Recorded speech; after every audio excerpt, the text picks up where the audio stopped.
Minister, there are many questions, but I don't want the evening to close out without making certain we go back to August 5 of this year and the decision of your government to bring an end to Article 370 and take full responsibility for the erstwhile state of Jammu and Kashmir. What I'd like to drive at, or ask you to explain to us, is what is the strategy now of your government to restore a degree of normalcy in the territory, to rebuild confidence, to reestablish civil, political rights? How do you move forward from where you've been to where you'd like to be? How do we get there? Okay. To answer that question, I'd like to explain to you what was the thought process behind August 5, because that would then answer a lot of what you asked me. Now, the thought process was this.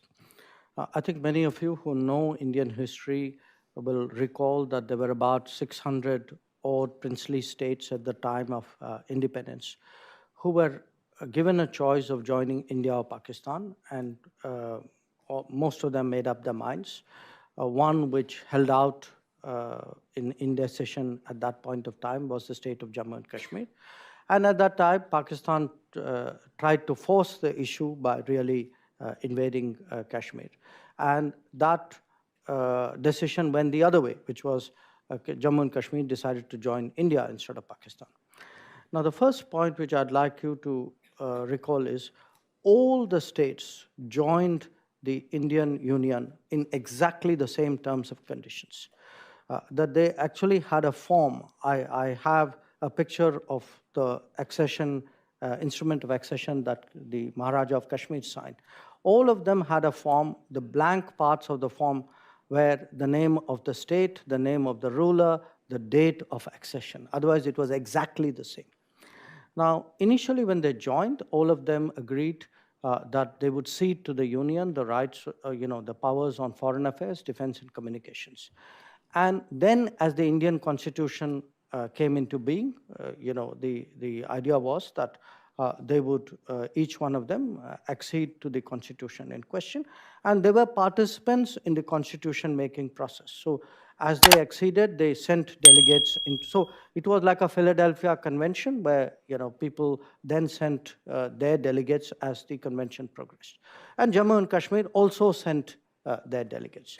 Now, the situation in Jammu and Kashmir was peculiar for a number of reasons, and one of them was the fact, of course, that they were a border state, but also that they were themselves under attack at that time. So they had a desire to extend the period of alignment with the rest of India in terms of, the application of laws. The Constituent Assembly recognized that they were a very special case at that point of time. But there was then a big debate. So which parts of the Constitution do you accept, and at what length of time would that take place? So this was not a simple decision. There was a lot of negotiation on it. There's a lot of correspondence on it. And all of this is actually archival material today. Now, to cut a long story short, what happened at that time was that to accommodate them, the only temporary article of the Constitution was drafted. Okay, I underline this, the only temporary article. This was what today we call Article 370. At that point, it was numbered Article 306A. Now, immediately after that article the Constitution was adopted, you had a series of presidential proclamations under that article, which started aligning the state. Okay. In the last 70 years, you had 54 of these presidential proclamations. But here's what went wrong. The presidential proclamations were very rapid in the initial years, but as there was a climate of intimidation and separatism in Kashmir, they started to dry up. They started to dry up because the state politics was now, people found that there was an arbitraging possibility using the separate, the 370 article, because 370 essentially mandated, one of the consequences of 370 was you had local ownership of property. you had, which was a provision of, another provision of the Constitution called 35A. And there were restrictions in many ways of what would be normal economic activity in the state. So over a period of time, you had really three consequences. Number one, you didn't have the economic activity and economic energy in Kashmir, in Jammu and Kashmir, that you had in the rest of India, which meant less jobs, less job opportunities, more sense of alienation, a sense of separatism, and therefore a climate for terrorism from across the border. The second was that the state was, in socio-economic terms, increasingly less aligned with India. So if you look at all the progressive legislation of India, they did not apply to Kashmir, because whenever you drafted a law in India, pretty much, clause 2 or clause 3 of that law would say, but this law is not applicable to the state of Jammu and Kashmir. So what you had was, you didn't have right to work, you didn't have right to education, you didn't have right to information, you did not have affirmative action, you did not have the law against domestic violence, you didn't have law on representation of women in local bodies, you didn't have equal property laws between men and women. You didn't have juvenile protection law. So I can cite to you at least about 100 important laws which did not apply to Jammu and Kashmir. Now, one was a political consequence, the economic consequence. The second was a social consequence. But 1 and 2 really led to 3, and that was a political consequence.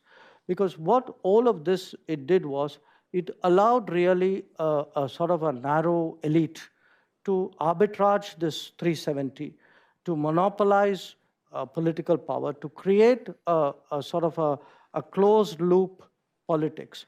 And they had a vested interest in keeping alive separatist sentiment. And you had actually a situation where separatist political parties were openly allied with terrorist groups operating out of Pakistan. Now, here's the choice which the government faced. When we came back to power this May and did a Kashmir review, there were two choices. One was, you had a set of policies which were on the books for 70 years, but for the last 40 years, they were visibly not working. And by the way, when I say visibly not working, that meant in the last 30 years, 42,000 people got killed. The fact that the level of intimidation had reached a height where you had senior police officers lynched on the streets of Srinagar. You had journalists who wrote against separatism who were assassinated. You had military personnel returning home for Eid who were kidnapped and killed. So, pre-August 5, please remember this, pre-August 5, Kashmir was in a mess. I mean, the difficulties in Kashmir have not started on August 5. August 5 is supposed to be a way of dealing with those difficulties. So the choices were either you continue what was clearly not working, or you tried something very different. And I think the decision was to try something very different. So our expectation today is, by doing away with what was a temporary provision, what was meant as a bridge but became a barrier, that we will be able to push investments, economic activities into Kashmir, that we will be able to, frankly, change the economic landscape, change the social landscape. Now, we realize it's not a easy exercise, because there are deep vested interests which will resist it. So when we do this transition, our first concern was that there would be violence, that there would be demonstrations, terrorists would use those demonstrations. And we had the experience of 2016, when there was a self-advertised terrorist cult figure who was killed, a gentleman called Burhan Wani. And after that, there was a spike in violence, and about 50 plus people lost their lives. So the intention was manage this transition situation without loss of life. What the restrictions which came about gathering of people, about communication, these were intended to prevent that. Now, as the situation stabilizes, I think a lot of those restrictions would be rolled back. Already landlines are reconnected. My understanding is that the mobile towers have started to be switched on. that, the schools are open, the economic activity has picked up. A particular effort is being made to keep the supplies at normal in the state, so there's no shortage of food or medicine or supplies. This is harvest season for apples, so again, a particular effort is being made to procure apples so that the farmers don't feel that they've been victimized by these changes. But having said that, for us, the primary concern would be to prevent loss of life. And if I were to put the temporary suspension of internet on one side of the scale and permanent loss of life on the other, I know which side I would go.